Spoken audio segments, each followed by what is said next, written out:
Hello student, कैसे हैं आप सब। हैप्पी इंडिपेंडेंस डे आप सभी को। 15 अगस्त की ढेर सारी शुभकामनाएं। ठीक है ना। तो आज पीटी के लिए क्लासेस होने वाली है। तो किस किस चीज़ का पीटी का क्लासेस होगी तो मैं बता दूं आप लोगों को। आप लोग स्क्रीन पे देख रहे होंगे कि जैसे कि जेएसएससी का, ठीक है, सीजीएल टेक्निकल ऑडिटर।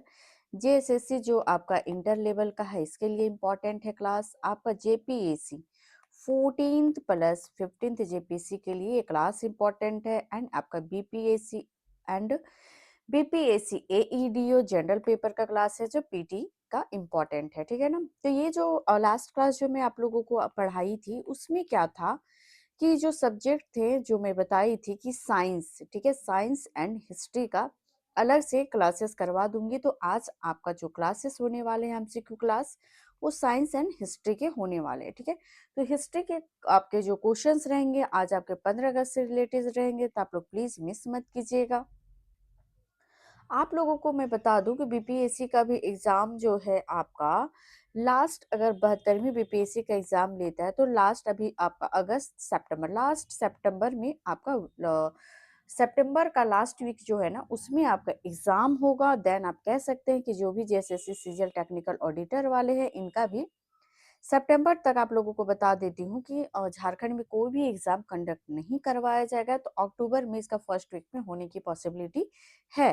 देन आपका क्या है कि जेपीएससी का भी आपका आज जो भी हेमंत सोरेन जी है उन्होंने कहा है कि बहुत सारे ऐसे जॉब होंगे जिसका उन्होंने आज अनाउंस करने वाले हैं। तो पता नहीं जो चीज चाहिए स्टूडेंट का जो डिमांड है। हाँ, और प्रोटेस्ट से मैं रिलेटेड बता दूं कि 9 बजे सभी कोई आप लोग जयपाल सिंह स्टेडियम पहुंच जाइएगा। ठीक है ना।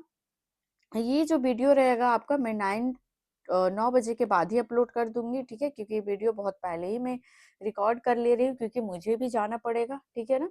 तो आप सभी स्टूडेंट जल्दी से जल्दी आइएगा, वहां पे पार्टिसिपेट कीजिएगा और ज्यादा से ज्यादा भीड़ इकट्ठा कीजिएगा, ताकि क्या होगा कि गवर्नमेंट को ये चीज पता चले कि उनको झुकना ही पड़ेगा, हमारी जो डिमांड है उनको फुलफिल करना ही पड़ेगा। ठीक है ना। तो चलिए देखते हैं आज की क्लासेस क्या चीजें हैं। और मैं हमेशा आप लोगों को कहती हूँ कि हमारा जो चैनल है इसमें आपके क्लासेस बहुत सारे स्टार्ट होने वाले हैं। ठीक है। खास करके आपका जो जेएसएससी टेक्निकल ऑडिटर और आपका जेएसएससी जो आपका इंटरमीडिएट लेवल का जो एग्जाम होगा ना, पहले तो मैं ऑडिटर वाला का बता रही थी, इसका मैं फ्री ऑफ कॉस्ट कराने वाली हूँ। आपका कॉमर्स एंड इकोनॉमिक्स का जिसका आपका पेपर है, टेक्निकल पेपर है। ठीक है ना। इसमें क्या है कि आपका जो जेएसएससी का जो भी आपका झारखंड और जो आपका पेपर 1 और पेपर 2 जो आपको पढ़ना है, इसका भी मैं प्रॉपर आप लोगों को प्रिपरेशन आपको कहाँ करवा दूंगी, तो यूट्यूब पे ही करवा दूंगी। इसके लिए आपको क्या करना पड़ेगा, जो हमारा जो चैनल है ना वैब्स academy variety of exam pattern, इसको आप लोग सब्सक्राइब कर लीजिएगा। ठीक है। सब्सक्राइब करके क्या कीजिएगा, तो चैनल को आप लोग थोड़ा शेयर कीजिएगा। कितने लोगों को, तो जस्ट मैं बोली हूँ कि जो ऑडिटर वाले स्टूडेंट है इन लोगों को मैं फ्री ऑफ कॉस्ट आपका क्लासेस प्रोवाइड करवाने वाली हूँ। जेएसएससी वाले आप लोगों को भी इसका फायदा लेना है तो प्लीज क्लासेस को शेयर कीजिए। मैं हमेशा से कह रही हूँ, ये जो चैनल है ना ये हमारे न्यू चैनल है। ठीक है। तभी बहुत बच्चे इस चैनल के बारे में नहीं जानते हैं, पर जो भी स्टूडेंट नए आ रहे हैं उन लोगों को पता चल जाएगा कि यहाँ मैं कंटेंट किस लेवल का प्रोवाइड करवा रही हूँ। ठीक है। बाकी तो पुराने स्टूडेंट डे टू आपका कह सकते हैं कि डेली वे पे क्लासेस ले रहे हैं। और जो भी जेएसएससी वाले जो भी है कमेंट करके जरूर बताइएगा कि क्या आपको ये क्लासेस चाहिए। और एक मुहिम चल रहा है कि 1000 आप अंडर होते हैं तो आपको जो 14th जेपीपीसी प्लस 14th जेपीसी आ रहा है ना, इसमें फाउंडेशन कोर्स लाने वाली, जिसमें फाउंडेशन कोर्स रहता है आपका प्री का प्रिपरेशन होगा, जिसमें प्री का आपका प्रॉपर आपका प्रिपरेशन करवा जाएगा पेपर 1 और पेपर 2 के लिए। देन आपका टेस्ट सीरीज जो मिलेगा वो भी फ्री ऑफ कॉस्ट प्रोवाइड करवाऊंगी।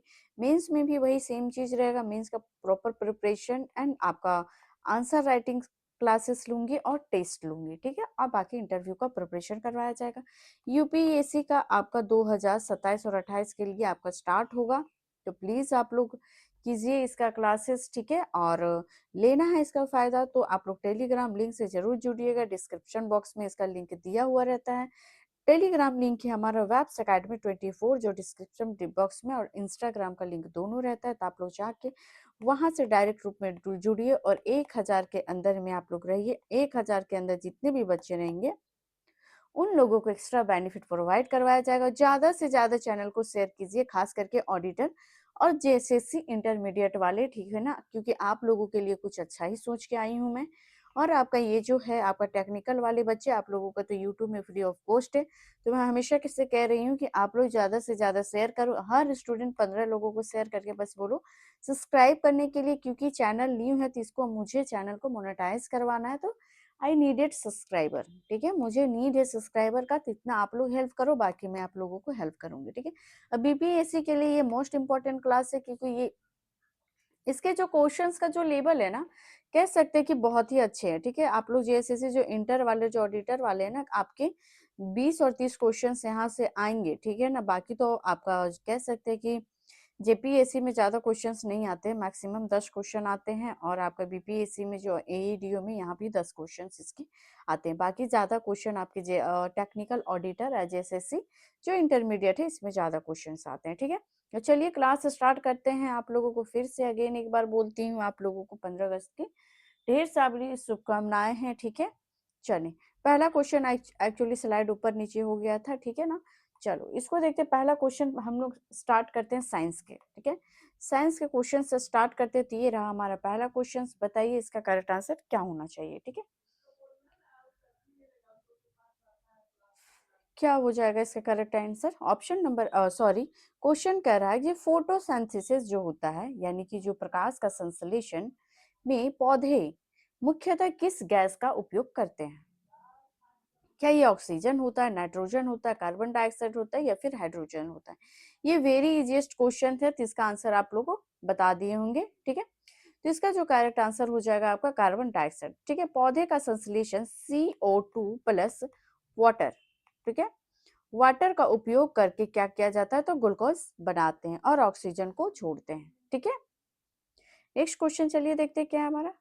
तो नेक्स्ट क्वेश्चन कह रहा है कि मानव शरीर में रक्त का शुद्धिकरण मुख्यतः किस अंग में होता है? बताइए। जो आपका ब्लड का जो प्यूरिफाई किया जाता है, फिल्टर किया जाता है, ठीक है, ये जो मानव का बॉडी होता है, ह्यूमन बॉडी, उस कौन सा जो भाग है, ठीक है, ऑर्गन करता है? बताइएगा, which organ is the blood, ठीक है, manually filter in the human body? Which one correct answer, ये आप बताइएगा। ऑप्शन ए है हमारे पास, बी है, सी है, डी है। क्या हार्ट हो जाएगा, किडनी हो जाएगा, लंग्स हो जाएगा, या फिर लीवर हो जाएगा?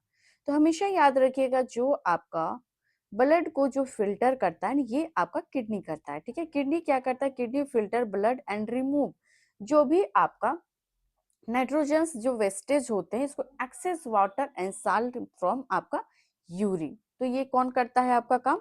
तो ये काम आपका कौन करेगा? तो आपका किडनी करता है, ठीक है ना। तो ये क्वेश्चन जो है ना वीवीआई है, ये सब क्वेश्चंस आपको जनरली पूछा जाएगा, ठीक है। नेक्स्ट क्वेश्चन क्या है? इंटरमीडिएट वाले ये सब क्वेश्चंस याद रखिएगा, आप लोगों के लिए इंपॉर्टेंट है। और टेक्निकल ऑडिटर जेपीएससी तो इससे भी इजी क्वेश्चन पूछते हैं। आप लोग लास्ट 14th जेपीएससी देखे थे कि किस लेवल का क्वेश्चन था, ठीक है ना। बाकी पीपीएससी का भी इसी लेवल का क्वेश्चन रहता है। जो भी क्वेश्चंस मैं लाई हूँ ना, वो आप लोगों का अकॉर्डिंग टू सिलेबस है।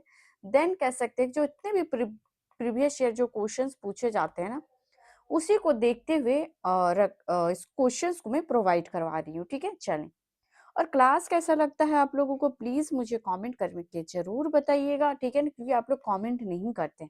कमेंट करके एटलीस्ट तो फीडबैक दे सकते हैं ना कि मैम हाँ क्लासेस अच्छी लग रही हैं, फिर या फिर कुछ इसमें थोड़ा सा मेजर चेंजेस कर दीजिए, तो मैं कर दूंगी, ठीक है। आई होप इसका आंसर दे दिए होंगे, क्योंकि वेरी इजीएस्ट क्वेश्चन है, ठीक है ना। ये क्या है? तो सबसे इजी क्वेश्चन है। विटामिन सी की कमी का बात किया था, तो आपका इजी क्वेश्चन है, ये मैं आप लोगों को इंडिकेट कर दी थी। क्या हो जाएगा? स्कर्वी, ठीक है। ऑप्शन नंबर बी करेक्ट हो जाएगा। नेक्स्ट क्वेश्चन क्या है? न्यूटन का प्रथम नियम किससे संबंधित है? तो ये भी सबसे इजी क्वेश्चन है। क्या आपका जड़त्व है, बल है, त्वरण है, ऊर्जा है? तो न्यूटन का प्रथम नियम जो कहता है, ये आपका क्या कहता है? तो आप कह सकते हैं ऑप्शन नंबर ए यहाँ पे आपका सही हो जाएगा, ठीक है। ऑप्शन नंबर यानी कि जड़त्व का नियम आपका कौन कहता है? तो आपका न्यूटन का प्रथम नियम, ठीक है। ऑप्शन नंबर ए यानी आपका यहाँ पे सही हो जाएगा, ठीक है। देखिए लास्ट क्लास में आप लोगों को बोली थी कि ज्यादा फुल एक्सप्लेनेशन जहां मुझे लगेगा कि देना चाहिए, मैं वहीं पे दूं, क्योंकि ये सब क्वेश्चन ना डायरेक्ट रूप से आपका पूछा जाता है, ठीक है। तो इसमें आपको एक्सप्लेनेशन का नीड नहीं होना चाहिए। जैसे कि आपको हमेशा देखिएगा कि क्वेश्चन में आपका डीएनए का फुल फॉर्म पूछा जाता है, ठीक है? ये डीएनए का फुल फॉर्म क्या होता है?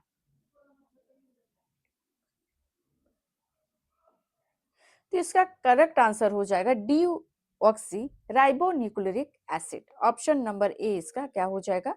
करेक्ट आंसर हो जाएगा। ठीक है, चले नेक्स्ट क्वेश्चन क्या है हमारा। तो नेक्स्ट क्वेश्चन कह रहा है कि ध्वनि का निर्वात, ठीक है, में क्यों नहीं चल सकती है? ध्वनि जो निर्वात में क्यों नहीं चल सकती है, बताइएगा। Why can't sound travel through आपका वॉक्यूम, ठीक है, जो आपका साउंड है ये आपका ट्रैवल क्यों नहीं कर सकता आपका वॉक्यूम में? इसकी गति बहुत कम होती है, इसे माध्यम की आवश्यकता होती है, इसमें ऊर्जा नहीं होती है, यह प्रकाश में बदल जाती है। तो क्या हो जाएगा इसका करेक्ट आंसर? तो इट रिक्वायर्ड अ मीडियम, ठीक है, इसका क्या रहता है? तो इसका एक रिक्वायर होता है किसका? तो मीडियम का, जैसे कि sound is mechanical wave and required particular media to transfer, आप कह सकते हैं वाइब्रेशंस, ठीक है। नेक्स्ट क्वेश्चन क्या है हमारा। अम्ल का पीएच मान सामान्यतः कितना होता है? वेरी इजी क्वेश्चन, इससे इजी क्वेश्चन कोई हो ही नहीं सकता। अम्ल का कितना होता है ये आप भी मुझे कमेंट करके बता सकते। क्या ये क्वेश्चन का आंसर आप मुझे कमेंट करें, प्लीज कमेंट करें इसका आंसर। बट यहाँ पे दिख गया, कोई बात नहीं, इसका 7 होता है, ठीक है, लेस देन 7 यानी कि 7 से कम होता है, ठीक है। नेक्स्ट क्वेश्चन देखिए क्या है। सॉरी। मानव शरीर में ऑक्सीजन का परिवहन मुख्यतः किसके द्वारा होता है? मानव शरीर में ऑक्सीजन का परिवहन मुख्यतः किसके द्वारा होता है, बताइए। मानव शरीर में ऑक्सीजन का बोल रहा है, तो क्या ये प्लाज्मा होता है, हीमोग्लोबिन होता है, प्लेटलेट्स होता है, या फिर डब्ल्यूबीसी होता है? ये आपका बहुत ही कंफ्यूजन क्रिएट करता है, ठीक है, एग्जाम में। इसीलिए मैं ये सारे क्वेश्चंस को लेके आई हूँ, क्योंकि यहाँ पे ना बीपीएससी और अभी जो टेक्निकल का जो एग्जाम होने वाला है झारखंड का, ये सब बहुत ज्यादा ये क्वेश्चन पूछता है। बीपीएससी तो यही लेवल का क्वेश्चन ही पूछता है, इससे बाहर ही पूछता ही नहीं है, ठीक है। तो ऑक्सीजन का जो ये करता है ना, ये आपका कौन करेगा? तो आपका हीमोग्लोबिन। तो आपको मैं बता दूं, हीमोग्लोबिन जो आपका प्रेजेंट होता है किसमें? तो रेड ब्लड सेल में ये प्रेजेंट होता है, ठीक है। कह सकते हैं कि जो आपका band sweet oxygen and transport it from lungs and tissues, ठीक है। क्या करता है? तो ये ट्रांसफर कहाँ कहाँ पे करता है? तो आपके लंग्स एंड टिश्यूज पे, ठीक है। और हीमोग्लोबिन में क्या हीमोग्लोबिन किस में प्रेजेंट रहता है? तो आपको याद रखना पड़ेगा ये भी चीज कि ये आरबीसी में यानी कि रेड ब्लड सेल में ये प्रेजेंट रहता है। और ये क्या करता है? तो ऑक्सीजन का, देखिए, अगर आपका हीमोग्लोबिन नहीं रहेगा ना आपका ऑप्शन में, और अगर आरबीसी रहेगा ना, तो आपको वही करेक्ट आंसर हो जाएगा। जैसे कि पूछेगा कि मानव शरीर में ऑक्सीजन परिवहन में मुख्यतः किसके द्वारा होता है? तो लिखा हुआ रहेगा डब्ल्यूबीसी, आरबीसी, प्लेटलेट्स, या प्लाज्मा एंड आपका प्लेटलेट्स, ये सारी चीजें लिखा हुआ रहेगा। और यहाँ पे हीमोग्लोबिन के जगह आरबीसी लिखा हुआ रहेगा, तो आप किसको करोगे? आरबीसी को करोगे, ठीक है। और अगर बोलेगा कि आपका आरबीसी भी अगर सबसे मोस्ट अप्रोप्रिएबल जो अगर पूछा जाएगा कि करेक्ट आंसर दीजिए, अगर आरबीसी और हीमोग्लोबिन दोनों ऑप्शन में रहेगा, तो आप क्या करोगे? हीमोग्लोबिन को करोगे, क्योंकि हीमोग्लोबिन आरबीसी के अंडर होता है, जो हीमोग्लोबिन के थ्रू ही ऑक्सीजन का परिवहन किया जाता है, ठीक है। ये कंफ्यूजन क्वेश्चन रहता है, ये क्वेश्चन बहुत बार आता है एग्जाम में। प्रकाश की चाल निर्वात में लगभग कितनी होती है? ये क्वेश्चन वीवीआई है, ठीक है। वीवीआई आप लोग देखे होंगे कि अगर आप लोग जो आपका इसका सीडीपीओ जो जेपीएससी का हुआ था, इसमें ये क्वेश्चन आया हुआ था, ठीक है। जेपीएससी, सीडीपीओ, और आप लोग देखते हैं ये सब क्वेश्चन ना सेंट्रल लेवल में भी बहुत पूछा जाता है। बीपीएससी का तो ये फेवरेट क्वेश्चन है, ठीक है। तो करेक्ट आंसर क्या हो जाएगा? ऑप्शन नंबर आपका सी हो जाएगा, यानी कि 3 × 10 8 का पावर 8 आप कह सकते हैं, ठीक है। नेक्स्ट क्वेश्चन क्या है हमारा।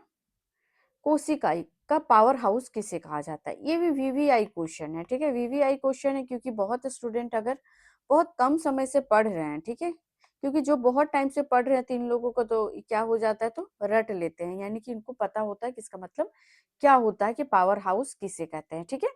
लेकिन जो लोग अभी नए-नए, अभी जैसे कि इंटरमीडिएट वाले जो बच्चे हैं, अभी पढ़ना स्टार्ट कर रहे हैं, तो बहुत चीज़ें उन लोगों को अभी नहीं पता होगा, लेकिन जो लोग ऑलरेडी प्रिपरेशन 5 साल, 4 साल, 2 साल से कर रहे हैं, वो लोगों को ये सब क्वेश्चंस ईज़ी वे में आप लोग इसको बना सकते हैं, ठीक है। तो इसका करेक्ट आंसर क्या हो जाएगा? माइटोकॉन्ड्रिया, ठीक है।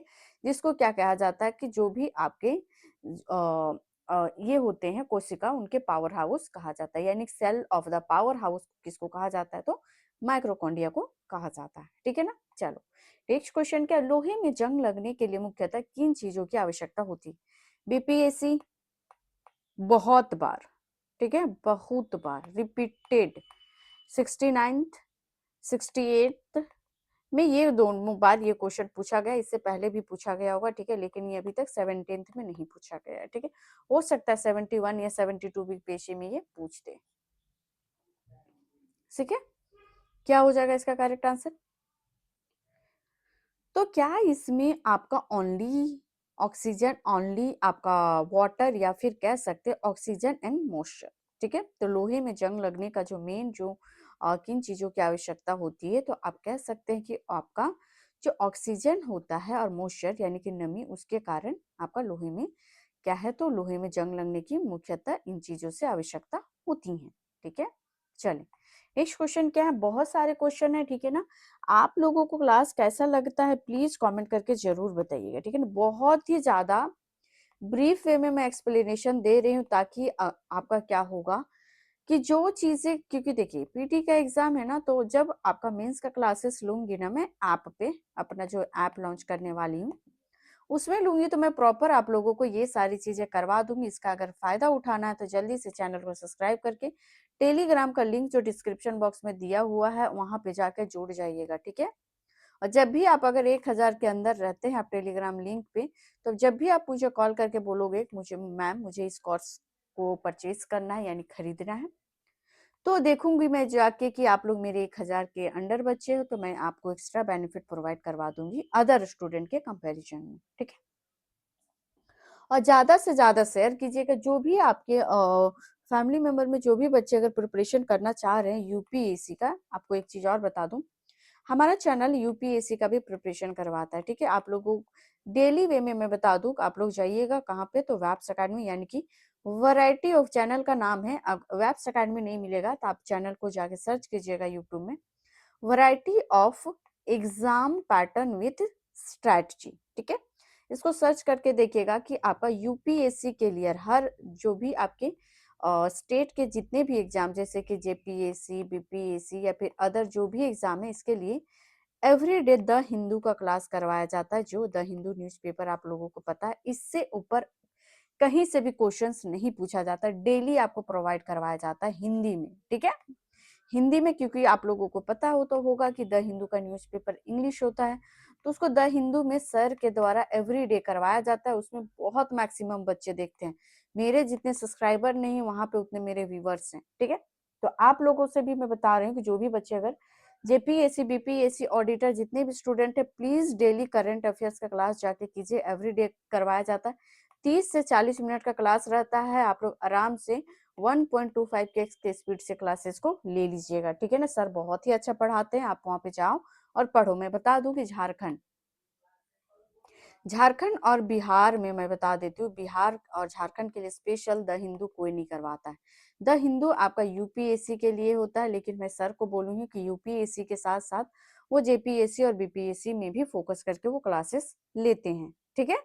चलिए इस क्वेश्चन का आंसर क्या हो जाएगा कि किसी वस्तु का भार पृथ्वी पर सबसे अधिक कहाँ होता है? Very easy question but important, ठीक है। कहाँ पे होता है? इक्वेटर पे, ध्रुवों पर, ठीक है। कहाँ पे होता है? Same at the both place, always show above the seas, ठीक है। करेक्ट आंसर, इजी क्वेश्चन है। क्या इसका आप कमेंट में आंसर देंगे? तो जी नहीं, मैं थोड़ा सा इसका एक्सप्लेनेशन दे देती हूँ। फुल एक्सप्लेनेशन मैं दे दी हूँ इसका कैसे है। तो पृथ्वी का जो इफेक्टिव, जो भी ग्रेविटेशनल जो एक्रीडेशनल, ठीक है, ध्रुवों पर अधिक, और क्या होता है कि जो भी आपके इक्वेटर यानी कि भूमध्य पर ये कम होता है, ठीक है। तो याद रखिएगा ध्रुवों पर सबसे कम होता है, ठीक है ना। क्यों?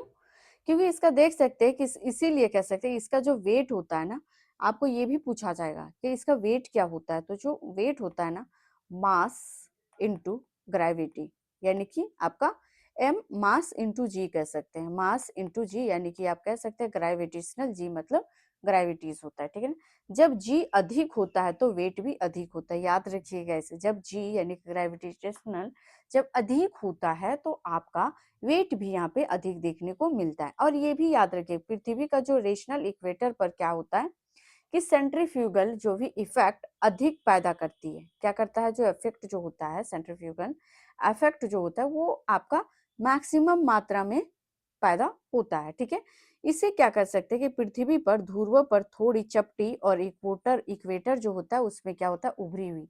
ये भी चीज आप लोग याद रखिएगा। जो आपका क्या इसका जो करेक्ट आंसर आपका निकल के आएगा, तो ऑप्शन नंबर आपका बी यहाँ पे निकल के आएगा, ठीक है ना। यानी कि कह सकते हैं कि जो भी पृथ्वी पर सबसे अधिक जो भार होता है ये आपका ध्रुवों पर होता है, ठीक है ना। तो ये जो पृथ्वी का जो भार होता है ना, इसमें आप कह सकते हैं कि ध्रुवों पर थोड़ी चपटी, ठीक है, ध्रुवों पर क्या होता है कि थोड़ी सी चपटी देखने को मिलता है, बट इक्वेटर पर जब आप देखोगे इसको तो ये थोड़ा उभरी हुई नजर आती है, ठीक है ना। इसीलिए कह सकते हैं कि आप weight fall and weight at a आपका इक्वेटर्स, ठीक है, पोर्सन इक्वेटर में होता है। नेक्स्ट क्वेश्चन हम लोग पढ़ें क्या है। मैं बता रही हूँ आप लोगों को कि ये जो क्वेश्चंस है ना आते हैं, ठीक है, आते हैं यहाँ से आपके क्वेश्चंस। तो प्लीज इस क्वेश्चंस को केयरफुली पढ़िएगा और आंसर देने का कोशिश करना आप लोग, ठीक है ना। ये नहीं कि मेरा वेट करते रहिएगा कि नहीं मैम बताएंगी तभी मैं आंसर दूंगा, अपने में भी थोड़ा सा इमेजिन कर लेना कि हाँ इसका ये आंसर होना चाहिए।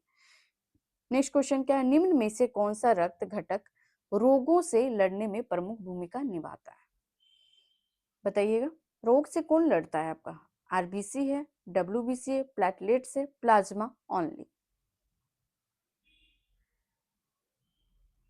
डिजीज, डिजीज से कौन लड़ता है, वेरी इजी क्वेश्चन, क्या इसका भी आंसर आप नहीं दे पाइएगा।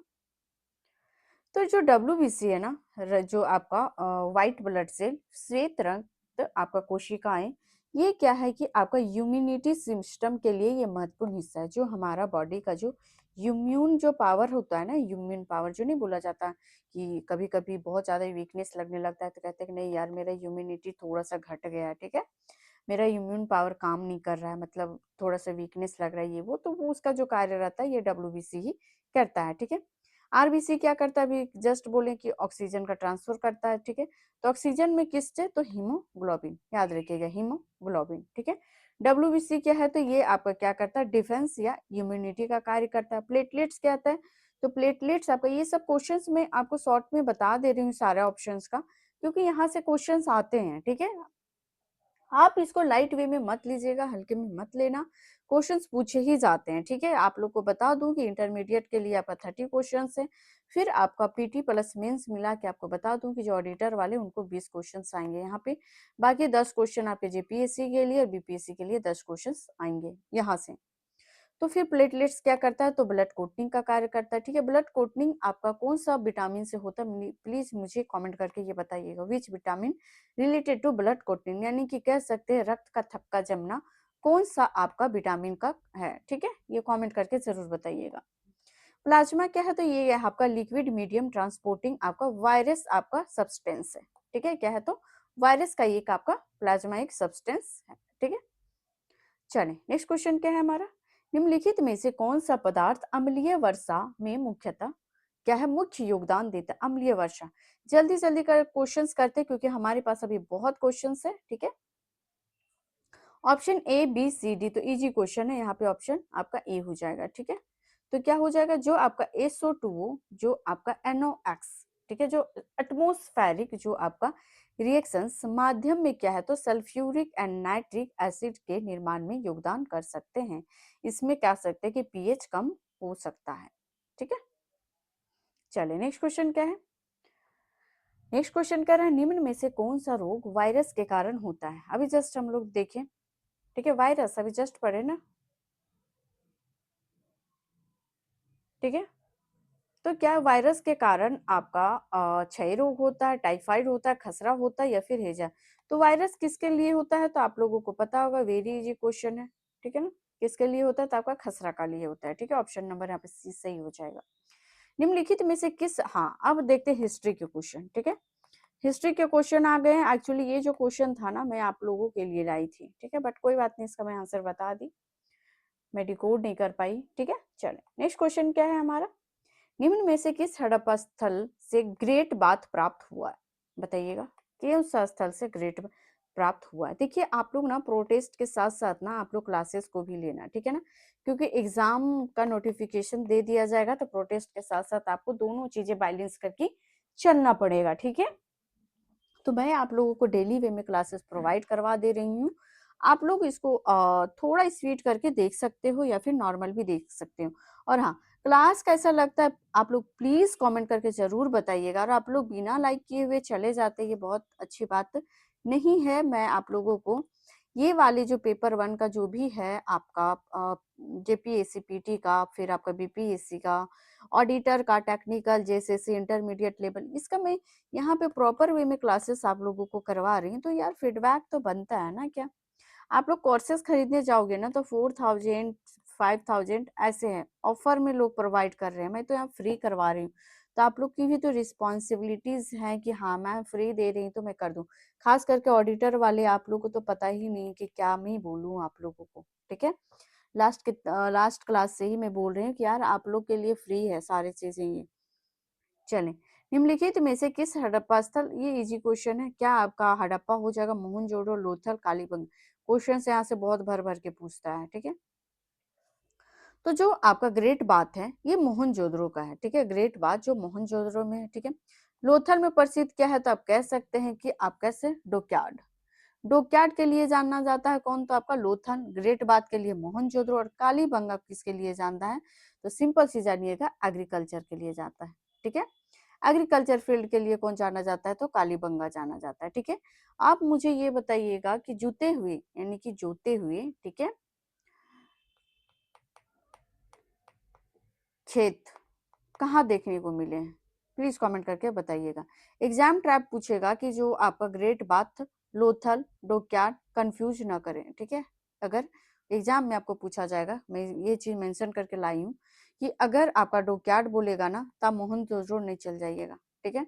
अगर आपका ग्रेट बात बोलेगा तो आप लोथल मत चल जाइएगा, इसलिए मैं मेंशन कर दी कि ये सब क्वेश्चन यहाँ से पूछे जाते हैं। आपको मैं बता दूं, ये क्वेश्चन को इस तरह बनाने के पीछे, अभी हिस्ट्री का क्वेश्चन इस तरह बनाने के पीछे मैं रीजन बताऊं, क्योंकि यूपीएससी जो है ना इसी तरह कंफ्यूजन करके पूछता है, ठीक है। अगर आप लोग बीपीएससी का हैं और जेपीएससी वाले हैं तो आपको स्टेटमेंट वाइज अगर क्वेश्चन पूछेगा ना तो ऊपर नीचे करके देगा, तो आपको ये चीजें अपना माइंड में रखना पड़ेगा, इसीलिए मैं इसको करवा रही हूँ। चलिए नेक्स्ट क्वेश्चन क्या है, ऋग्वेद में सभा और समिति किससे संबंधित है। बीपीएससी याद है आप लोगों का, और जेपीएससी याद है ना आप लोग, जेपीएससी जो आपका 7 से लेकर 10 तक का, याद है ना क्वेश्चन ये आया हुआ था। तो क्या है ये आपका, क्या ये राजनीतिक, सामाजिक संस्थाएं, धार्मिक अनुष्ठान, व्यापारिक या फिर त्योहारी, इजी क्वेश्चन है, ऑप्शन नंबर बी यहाँ पे हो जाएगा, ठीक है। जो सभा और समिति है पॉलिटिकल जो होता है, पॉलिटिकल सोशल आपका इंस्टीट्यूशंस है, यानी कि राजनीतिक सामाजिक संस्थाएं। वैदिक काल में सभा और समिति एक महत्वपूर्ण जन संस्थाएं थी कि सभा क्या था तो अपेक्षाकृत छोटी या विशिष्ट सभा मानी जाती थी। जो सभा थी ना ये छोटा होता था, जैसे कि हम लोग देखते हैं ना कि आपका जो गांव में जो होता है ना, मीटिंग बुलाया जाता है मुखिया के द्वारा, एक सभा रखा जाता है, ठीक है ना। अगर कुछ हो गया एक गांव में तो लोग वहां पे पंचायती करते हैं, उसको आप कह सकते हैं कि छोटा सा होता था, सभा होता है। समिति क्या होता है तो व्यापक जनसभा से क्या होता है संबंधित, मानिए ये बड़ा होता है, जैसे कि आप कह सकते हैं गांव में एक गांव का होता है, ठीक है। दूसरा जनसभा ज्यादा, यानी कि 5 गांव 10 गांव मिलके, उसका मतलब एक किसी भी गलत चीजों का सोल्यूशन निकालना, ठीक है। दोनों ने प्रारंभिक वैदिक राजनीतिक व्यवस्था में भूमिका निभाई है, ठीक है। चले ये किसका था, अच्छा अगेन हो गया। चले नेक्स्ट क्वेश्चन क्या है हमारा, नेक्स्ट है अशोक के अधिकांश शिलालेख किस लिपि में लिखे गए। ये क्वेश्चन आपके बहुत पूछे जाते हैं, बहुत ही ज्यादा पूछे जाते हैं, बट लोग यहाँ पे देवनागरी ब्राह्मणी में आप लोग कंफ्यूज रहते हैं कि क्या इसका करेक्ट आंसर होगा, तो इसका करेक्ट आंसर हो जाएगा, हाँ इसका भी एग्जाम ट्रैप में मैं बता दूं कि ये क्वेश्चन बहुत बार आ चुका है, तो कह सकते हैं कि जो भी ऑल अशोक आपके जितने भी शिलालेख हैं, जो भी इंस्क्रिप्शंस हैं यानी शिलालेख ब्रह्मणी के हैं, आप बताइएगा कि गलत है। ठीक है, सभी नहीं है। देखिए बताती हूँ कैसे कि अशोक के अधिकांश शिलालेख ब्राह्मणी लिपि में पाए गए हैं, अधिकांश। ठीक है, लेकिन एक महत्वपूर्ण आपका एक्सेप्शंस बता दूं मैं आप लोगों को कि उत्तर पश्चिम क्षेत्र में कुछ अभिलेख खरोष्टी के भी हैं। याद रखिएगा, दो लिपि में आपको देखने को मिलेगा, आपको ब्राह्मणी और खरोष्टी दोनों में। इसीलिए हमेशा अगर क्वेश्चन पूछेगा कि आपका अशोक का जितने भी शिलालेख है ब्राह्मणी में है, तो आप गलत बताइएगा। ठीक है, और अगर पूछेगा कि अशोक के जितने भी शिलालेख जो लिपि हैं, ये आपके दो हैं, ब्राह्मणी और आपके कह सकते हैं खरोष्टी। कुछ सीमावर्ती क्षेत्रों में ग्रीक और क्या है, तो आप कह सकते हैं कि आपके अरामिका है। ठीक है, यानी कि आप कह सकते हैं कि अरामियक है। ठीक है, ये भी चीजें यानी कि चार चीजों से आप कह सकते हैं कि चार जो है आपके, ये सारी चीजें इसके जो शिलालेख है उसमें मेंशन है। ब्राह्मणी एक तो सबसे ज्यादा ब्राह्मणी में आपका ये किया गया है, इसीलिए आप ब्राह्मणी को आप एग्जैक्ट मान सकते हैं। बट अगर पूछेगा कि अधिकांश बोलेगा तब, सभी बोलेगा तो फिर गलत है। ठीक है, ये सारी चीजें मेंशन करना आप लोग। ठीक है, नेक्स्ट क्वेश्चन क्या है हमारा, गुप्त काल को अक्सर किस नाम से जाना जाता है। वीवीआई क्वेश्चन, ये क्वेश्चन हमेशा जो जितने भी इंटरमीडिएट लेवल एग्जाम होते हैं ना, जेपीएससी भी पूछ सकता है। जेपीएससी का जो लेवल दिखा ना 14th जेपीएससी में, ये पूछ सकता है। बीपीएससी भी पूछता है, बट इतना इतना इजी नहीं पूछता है। ठीक है, तो स्वर्ण युग कहता है, गोल्डन एज ऑफ इंडिया कहा जाता है। ठीक है, तो ऑप्शन नंबर बी यहाँ पे सही हो जाएगा। ठीक है, क्या है देख लेते हैं थोड़ा सा इसको भी। जो गुप्त काल में विज्ञान, गणित, साहित्य, कला और आपका स्थापत्य में शिलालेखनीय विकास हुआ। महत्वपूर्ण व्यक्ति तो क्या क्या है देखते हैं इसका। तो कह सकते हैं कि आपका कालिदास है। ठीक है, जो आप कह सकते हैं संस्कृत आपका लिटरेचर कालिदास इन्होंने गुप्त काल में ही किया था। आर्यभट्ट, ठीक है, मैथमेटिक्स एंड कह सकते हैं कि एस्ट्रोनॉमी का ये किया था, बुक है इनका। फिर आप कह सकते हैं फाहिना। ठीक है, चाइनीज जो आपका ट्राइवल्स थे, जो आपका फाइना थे, वो क्या फाहियान जो थे। ठीक है, आप लोगों को पता है ना कि आपको पूछा जाता है कि फाहियान कौन सा किनके काल में आए थे, तो आप लोगों को कमेंट करके मुझे ये बताइए फाहियान जो थे ये किनके कार्यकाल में आए थे। जो चीनी आपका यात्रा आपके देखिए, ये चीनी यात्री थे। फाहियान जो थे ना, ये आपके चीनी यात्री थे, ये आपको पूछा जाता है। ठीक है ना, फाहियान आपके जो चीनी यात्री थे, ये किसके कार्यकाल में आया था। तो आप लोगों को पता है कि ये गुप्त काल के टाइम आए थे। तो गुप्त काल में कौन सा राजा जब कार्य कर रहे थे उस टाइम ये आए थे, ये कमेंट करके बताइएगा। बीपीएससी का ये क्वेश्चन है। ठीक है, बीपीएससी का ये क्वेश्चन है। गोल्डन एज एरा कहा जाता है किसको, तो आप कह सकते हैं तो गुप्त काल को कहा जाता है। ठीक है,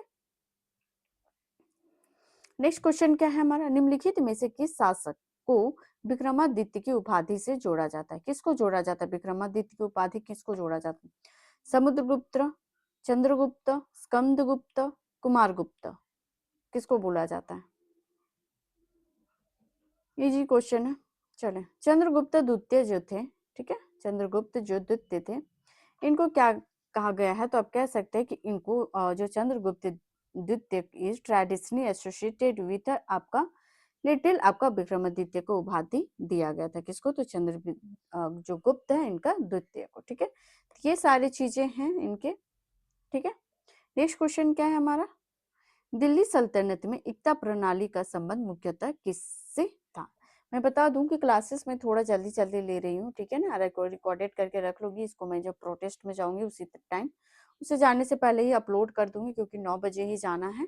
ठीक है, तो आप लोग जितने भी स्टूडेंट है प्लीज आप लोग आइएगा। ठीक है ना, प्लीज आप लोग से रिक्वेस्ट है कि जरूर आइएगा, क्योंकि ये आप लोग का लड़ाई है और आप लोग का होना बहुत ही महत्वपूर्ण है। ठीक है, आप एजुकेटर क्या है, एजुकेटर बस आपको सपोर्ट कर सकते हैं हम लोग, बाकी तो सारी चीजें आप लोग को ही करना पड़ेगा। ठीक है, मैं तो बहुत ज्यादा वहां पे दिखती भी नहीं हूँ। ठीक है, चलो, दिल्ली सल्तनत में एकता प्रणाली का संबंध मुख्यतः किससे था।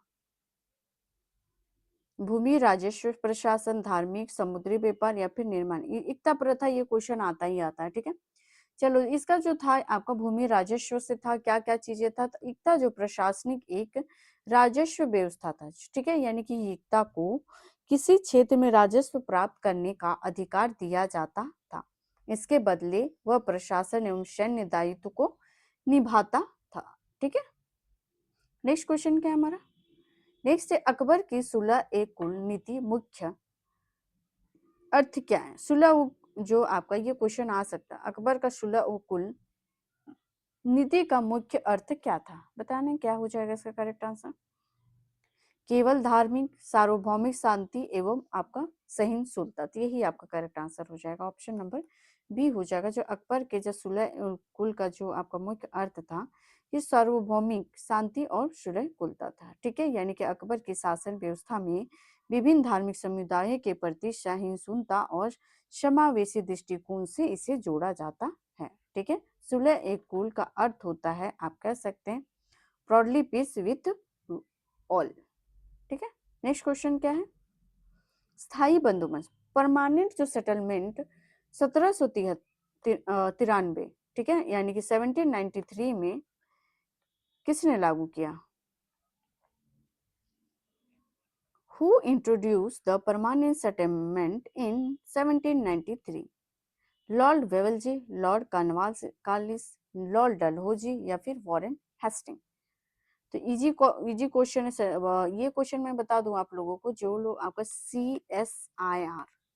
CSIR का ये क्वेश्चन आया हुआ था, मैं एक बार सर्च कर रही थी तो मैं देखी थी CSIR में ये क्वेश्चन पूछा गया है। BPSC में बहुत पूछा जाता है, JPSC में तभी तक नहीं पूछा ये क्वेश्चन। ठीक है, बट ऑडिटर वाले ये सारी चीजें आप लोग कर लो, क्योंकि आपका PT और मेंस दोनों में है आपका हिस्ट्री। ठीक है, तो ये हो जाएगा आपका लॉर्ड कॉर्नवालिस 1793 में मुख्यतः बंगाल, बिहार और कुछ अन्य क्षेत्रों में लागू किया था। मुख्य विशेषता इसका क्या था? तो जमींदारी को आपका जो भी रेवेन्यू कलेक्ट, ठीक है, जो भी राजस्व का जो आप कह सकते हैं कलेक्शन होता था, उसमें महत्वपूर्ण भूमिका दी गई। ठीक है, सरकार को दिए जाने वाला लैंड रेवेन्यू, जो भी आपके जो आपके भूमि राजस्व थे, अस्थायी रूप से क्या किया गया था? तो निर्धारित किया गया था। जमींदार से समय पर राजस्व का भुगतान की अपेक्षा थी। ठीक है,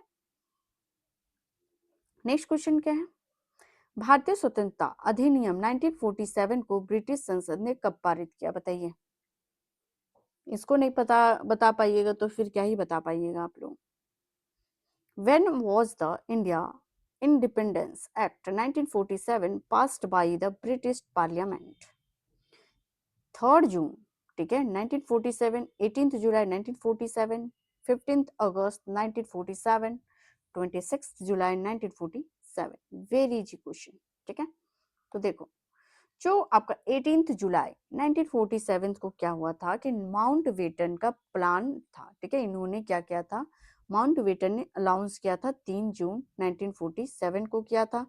18 जुलाई को इन्होंने क्या था तो जो भी independence act received royal essence. ठीक है, 15 अगस्त 19 जो आपका 47 से बिकम द इंडिपेंडेंस, जो आज का दिन है। ठीक है, आज का दिन है 15 अगस्त। क्या किया गया था? तो आपको हमारा जो इंडिपेंडेंस किया गया था। ठीक है, देख सकते हैं बाकी का जो भी है, ये वेरी इजी क्वेश्चन था, तो इसका बहुत ज्यादा बताने की नीड नहीं होनी चाहिए। बाकी जो भी मेन मेन जो टॉपिक्स जो क्वेश्चंस बन सकते हैं उसको मैं अभी बता देती हूँ, क्योंकि आज टाइम थोड़ा कम है। ठीक है ना, तो जल्दी जल्दी इसको खत्म कर देंगे। 3 जून, ठीक है, 1947 की योजना किस नाम से प्रसिद्ध है? बताइए, किस नाम से प्रसिद्ध था? क्या होगा इसका करेक्ट?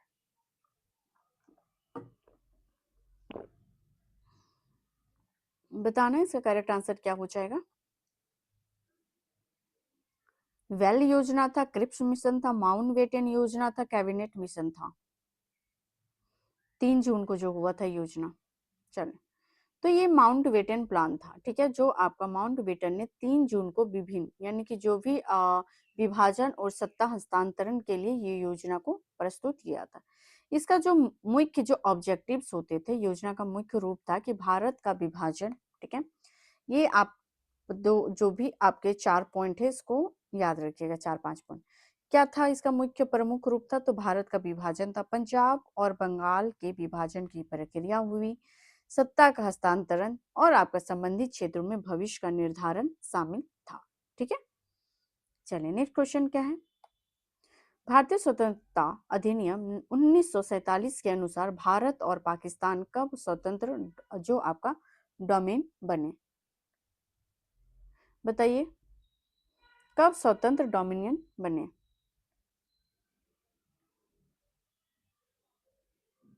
3 जून। अभी जस्ट देखिए 18 जुलाई को क्या हुआ था ये भी बताएं, 14 अगस्त को क्या हुआ, 15 अगस्त को क्या हुआ।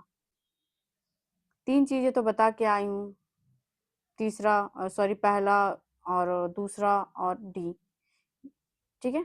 ये आपका जो हुआ था 15 अगस्त 1947 को ब्रिटिश इंडिया के स्थान पर 2 इंडिपेंडेंस डोमिनियन अस्तित्व में आया। कौन कौन? तो आपका इंडिया और पाकिस्तान, ठीक है।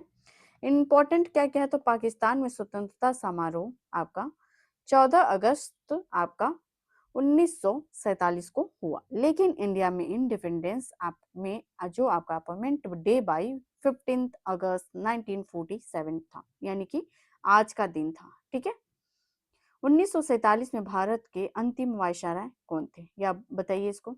1947 में अंतिम वायसराय कौन थे? वेवेल थे, माउंटबेटन थे, या फिर आप कह सकते हैं लॉर्ड आपका लिंगथियो थे, या फिर आपका इरविन थे।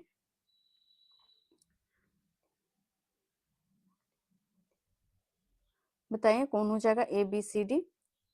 तो वेटेनजेट थे, ठीक है। जो आपके माउंट बेटन थे, ये आपके कौन थे, तो अंतिम आप कह सकते हैं ये आपके वायसराय थे, ठीक है। मार्च 1947 में वायसराय का पद संभाला। ये जो थे आपके माउंट बेटन, ये मार्च में, ठीक है, मार्च में क्या हुआ था, इनका नियुक्ति किया गया था आपका वायसराय के रूप में, इंडिया का वायसराय। बट 3 जून का प्लान प्रस्तुत किया गया और सत्ता के हस्तांतरित का नेतृत्व किया, ठीक है। और ये आपके माउंटबेटन लास्ट थे, ठीक है। नेक्स्ट क्वेश्चन क्या है हमारा, स्वतंत्र भारत के पहले भारतीय गवर्नर जनरल कौन थे? ये क्वेश्चन इंपॉर्टेंट है, और माउंटबेटन वाला भी इंपॉर्टेंट है। स्वतंत्र भारत के भारतीय गवर्नर जनरल कौन थे, भारत के, ठीक है। माउंटबेटन सबसे पहला थे, ठीक है ना, बट भारत के कौन थे ये मुझे जानना है। क्या हो जाएगा, डी आर राजेंद्र प्रसाद, जवाहरलाल नेहरू, या फिर आपका राजा गोपालचार्य, ठीक है, सी राजा गोपालचार्य। तो इसका करेक्ट आंसर हो जाएगा ऑप्शन नंबर सी, ठीक है। जो सी राजा गोपालचार्य थे, देखिए फर्स्ट अभी जस्ट बताया कि Mountbatten first governor general of independent India, but ये ब्रिटिश थे। इंडिया के कौन थे, तो आपके सी राजगोपालचार्य, जो first and only Indian governor general of India, ये पहला और केवल जनरल गवर्नर ऑफ इंडिया थे। उन्होंने क्या किया कि जून 1947 में माउंटबेटन के स्थान ग्रहण किया था, जून में, ठीक है। कब किया था, तो जून में, और मैं अभी जस्ट बताई कि मार्च में उन्होंने गया था, जून में उनको उनके जगह क्या किया गया था, तो आपके एक इनको भी नियुक्त किया गया था, किनको, तो सी राजगोपालचार्य जी को, ठीक है। नेक्स्ट क्वेश्चन क्या है, 1947 में पंजाब और बंगाल के विभाजन के लिए बाउंड्री कमीशंस के अध्यक्ष कौन थे? बताइए 1947 में आपका बाउंड्री कमीशंस के अध्यक्ष कौन थे? ऑप्शन ए है, बी है, सी है, डी है। वेरी इजी क्वेश्चन है, मुझे नहीं, इसका ना आंसर आप दीजिए, मुझे इसका आंसर आप दीजिएगा, ठीक है। आप दो ना कमेंट बॉक्स पे इसका करेक्ट आंसर क्या होगा, ठीक है। चलें, नेक्स्ट क्वेश्चन क्या है, 1947 में भारतीय राष्ट्रीय कांग्रेस के अध्यक्ष कौन थे? 1947 में भारतीय राष्ट्रीय कांग्रेस के अध्यक्ष कौन थे, बताइए।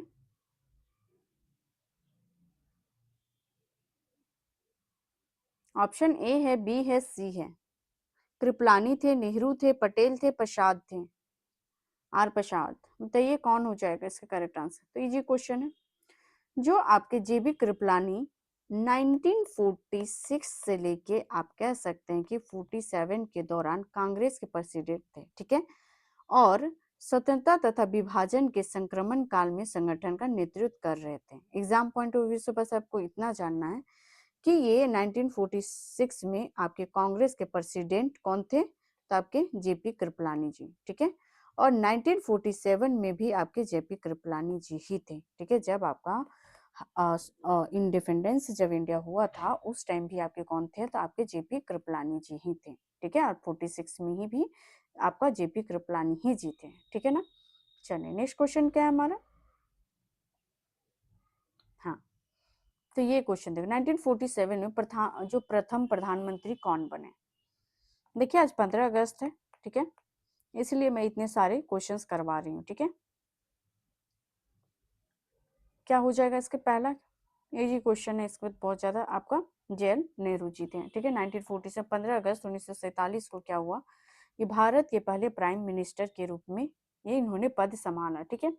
आप कह सकते हैं ट्राइस विथ आपका डेस्टिनी, ठीक है। इन्होंने क्या, उनकी जो प्रसिद्ध जो आपका इनका जो भाषण था ट्राइस, याद रखिएगा, जो आपकी जवाहरलाल नेहरू का जो इनका भाषण में जो एक वर्ड यूज किया गया था स्वतंत्रता के पूर्व संध्या पर, जो आप इन्होंने बोला था कि ट्राइस, ट्राइस्ट विथ डेस्टिनी, ठीक है, इन्होंने बोला था संध्या पर जो कंस्टिट्यूंट जो असेंबली में दिया था, ठीक है। नेक्स्ट क्वेश्चन क्या है, नेक्स्ट क्वेश्चन कह रहे हैं भारतीय स्वतंत्रता अधिनियम 1946 में किस संस्था को समाप्त कर दिया गया। बताइए 1947 में किसको एंड कर दिया गया था, खत्म कर दिया गया था। तो ये क्या हो जाएगा, secretary state of India and the India council, ठीक है। ये सारी चीजें तो है आपके, बाकी खत्म कौन कर दिया गया था, इसका आंसर हो जाएगा ऑप्शन नंबर सी, ठीक है। इंडियन इंडिपेंडेंट एक्ट ने भारत में ब्रिटिश संवैधानिक नियंत्रण की पुरानी संरचना, जो भी आपकी संरचना को समाप्त कर दिया। विशेष रूप से देख सकते हैं क्या क्या चीजें, जैसे कि secretary of state of India का ऑफिस समाप्त कर दिया गया। दूसरा क्या किया गया, तो काउंसिल ऑफ, ठीक है, किसको किसको समाप्त कर दिया गया था वो भी देख लो। पहला तो आपका एसएसआई को किया गया, फिर आपका काउंसिल ऑफ इंडिया को समाप्त हो गया। ब्रिटिश पार्लियामेंट का भारत में जो भी लेजिस्लेटिव अथॉरिटी को भी समाप्त कर दिया गया था। ये तीनों चीजों को समाप्त कर गया, तो ये आपको याद होना चाहिए, ठीक है। अच्छा इसका question,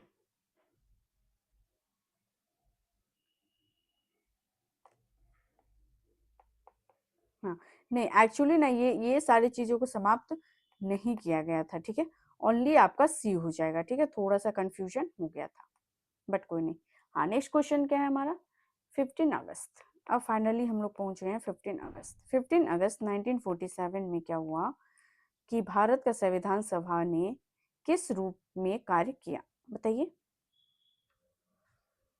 supreme court, dominion legislature, elections commission या फिर फेडरल कोर्ट, क्या हो जाएगा करेक्ट आंसर।